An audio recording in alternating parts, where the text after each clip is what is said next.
तो अभी हम मैथ्स 10th स्टैंडर्ड का सॉल्यूशन देखेंगे। तो सब लोगों को अच्छा ही गया होगा, फिर भी एक बार हम सॉल्यूशन देखते हैं। जिसमें फर्स्ट क्वेश्चन दिया हुआ है linear equation in two variables a1 upon a2 not equal to b1 upon b2 then equation is blank solution। तो ये linear equation का आप सबको पता ही है a1 upon a2 और b1 upon b2 का जो रेशियो है वो नॉट इक्वल टू है। नॉट इक्वल टू मतलब जो हमें ग्राफ में अगर देखेंगे तो इंटरसेक्टिंग लाइन मिलेगी, मतलब यूनिक सॉल्यूशन, मतलब आएगा वन सॉल्यूशन। तो इसका आंसर हमारा हो जाएगा ऑप्शन ए 1। फिर नेक्स्ट क्वेश्चन हमारा दिया गया है if the two roots of quadratic equation x square bx plus c equal to 0 are real and equal then अब किसी भी रूट्स का डिस्क्रिमिनेंट अगर हम देखेंगे मतलब कि d मतलब b स्क्वायर माइनस 4ac जब इक्वल टू 0 हो तभी हमें रियल और इक्वल रूट्स मिल सकते हैं। अगर लेस देन 0 हो तो हमें कोई रूट नहीं मिलता और मोर देन 0 हो तो डिस्टिंक्ट रूट मिलते हैं, मतलब इक्वल टू 0 होना चाहिए। ऑप्शन होगा b square minus 4ac equal to 0। फिर थर्ड हमें दिया हुआ है ap 4 10 16 20 और कॉमन डिफरेंस दो दीजिए। सिंपल हमें सिर्फ a2 माइनस a करना है, तो 10 माइनस 4 अगर हम करेंगे तो हमें क्या मिल जाएगा 6। ऑप्शन हो जाएगा सी 6। फिर फोर्थ में आएगा डिस्टेंस बिटवीन द पॉइंट्स, मतलब डिस्टेंस फॉर्मूला हमें इसमें यूज करनी है, मतलब x1 माइनस x2 और प्लस y1 माइनस y2 और उसका स्क्वायर करके रूट निकाल, मतलब 5 स्क्वायर और माइनस 5 स्क्वायर, तो क्या हो जाएगा हमारा 25 प्लस 25 यानी 50। तो 50 का रूट अगर निकालेंगे तो हो जाएगा 5 into ऑप्शन बी। फिर सिंपल सा इक्वेशन दिया है फिफ्थ में sec square minus 10 square theta equal to, तो क्या हो जाएगा 1। आंसर 5 हो जाएगा ऑप्शन बी 1। फिर 6 में भी हमें x बार दिया है 25 और z दिया है हमें मतलब कि मोड 25।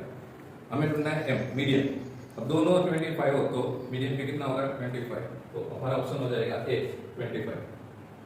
फिर 7 में दिया है 3 प्लस 2 रूट 5, तो ये रेशनल नंबर है, रेशनल नंबर है, नेगेटिव नेगेटिव तो है नहीं, कोई माइनस साइन ही नहीं है, नेगेटिव तो नहीं है, तो रेशनल नंबर के लिए रूट निकलना जरूरी होता है, लेकिन इसमें रूट या प्लस नहीं होता है, मतलब ये हमारा हो जाएगा इररेशनल नंबर। 7 में आ जाएगा इररेशनल नंबर। फिर 8 में दिया है sum of 0 of quadratic polynomial 4x square minus 3x plus 7। अब इसमें 0 निकालकर सम करने की जरूरत नहीं है, सिंपल सम ऑफ 0 मतलब क्या होता है, कोई भी अगर हमारा सम ऑफ 0 अल्फा प्लस बीटा तो क्या होता है माइनस b अपॉन a। तो b क्या है हमारा माइनस 3 और a क्या है हमारा 4, तो आंसर क्या हो जाएगा 3 अपॉन 4। आंसर है हमारा 3 अपॉन 4। फिर पॉइंट कोस 3 टाइम्स, तो पॉसिबल आउटपुट निकालना है टोटल, मतलब कि h h h t t t h h t t t h ऐसे करोगे तो टोटल हमारा हो जाएगा 8, तो आंसर हो जाएगा 9 में 8। फिर 10 में दिया है tan theta multiply cot theta. cot theta मतलब tan थीटा हो और cot थीटा मतलब 1 अपॉन tan थीटा, तो ये तो अपने को मतलब क्या हो जाएगा 1, ये कट आंसर हो जाएगा हमारा 1। फिर 11 में a circle can have blank parallel tangent at most, कोई भी सर्कल हो उसमें इनफाइनाइट टेंजेंट हम कर सकते हैं, लेकिन पैरेलल जब दिया है तो केवल और केवल 2 ही हम कर सकते हैं, तो 11 में हमारा आंसर हो जाएगा 2। फिर 12 में मीडियन फाइंड करना है, मीडियन मतलब कि बीच का नंबर, मिडल नंबर। अब ये जो नंबर दिए है -2 -3 0 1 3 2 7 वो सभी असेंडिंग ऑर्डर में नहीं, तो कंपलसरी हमें पहले असेंडिंग ऑर्डर में लिखना पड़ेगा -3 -2 0 1 2 3 और 7, तो मिडल नंबर हमारा हो जाएगा 1। आंसर हो जाएगा 12 का 1। फिर 13 में हमें दिया है HCF 70 23 और 29, उसका 1 ट्रू है या फॉल्स है। अब ये तीनों नंबर क्या है हमारा प्राइम नंबर, और कोई भी प्राइम नंबर हो उसका हमेशा HCF क्या होता है 1, और अगर LCM पूछा होता तो क्या होता तीनों का प्रोडक्ट, लेकिन इसमें HCF पूछा है तो ये आंसर ट्रू है। 13 में क्या आएगा ट्रू। फिर 14 में जो ग्राफ दिया हुआ है उसमें दिया है कि इसमें 2 जीरोस है। अब जो ग्राफ में जो इंटरसेक्टिंग लाइन हो रही है वो एक जगह सिर्फ केवल एक ही हो रही है, एक पॉइंट पे, इसका मतलब कि इसमें सिर्फ 0 1 है, तो ये हमारा स्टेटमेंट हो जाएगा फॉल्स। 14 में क्या आएगा फॉल्स।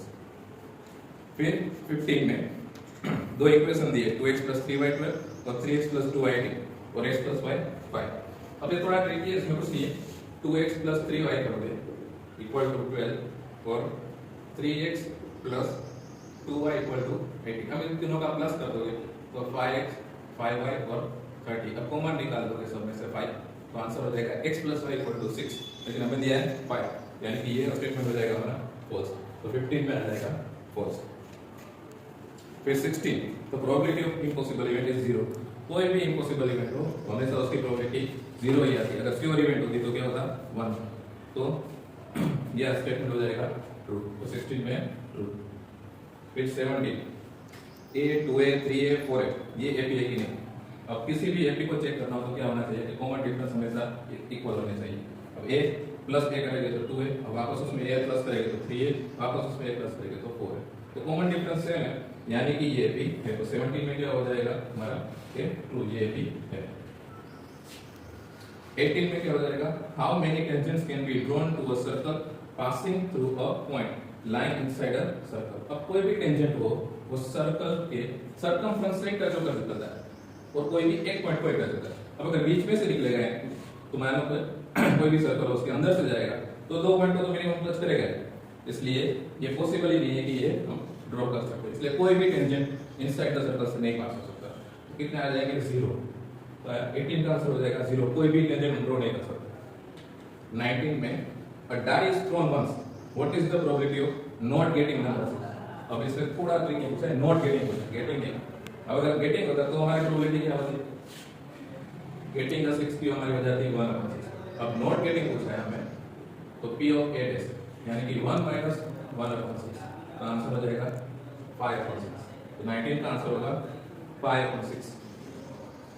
फिर 20, उसमें हमें दिया है फर्स्ट 11 नेचुरल नंबर्स, उन सब का अगर हम सम करेंगे फिर हमें मीन मिलेगा। मीन मतलब क्या होता है, x बार सिग्मा xi अपॉन n। अब इन सभी 11 नंबर का प्लस करोगे तो आएगा 66 डिवाइड बाय 11 मतलब 6। x बार क्या हो जाएगा हमारा 6, तो 20 में हमारा आंसर हो जाएगा 6। फिर 21, उसमें दिया है मैचिंग करना बेस एरिया ऑफ हेमिस्फीयर। अब कोई भी हेमिस्फीयर हो,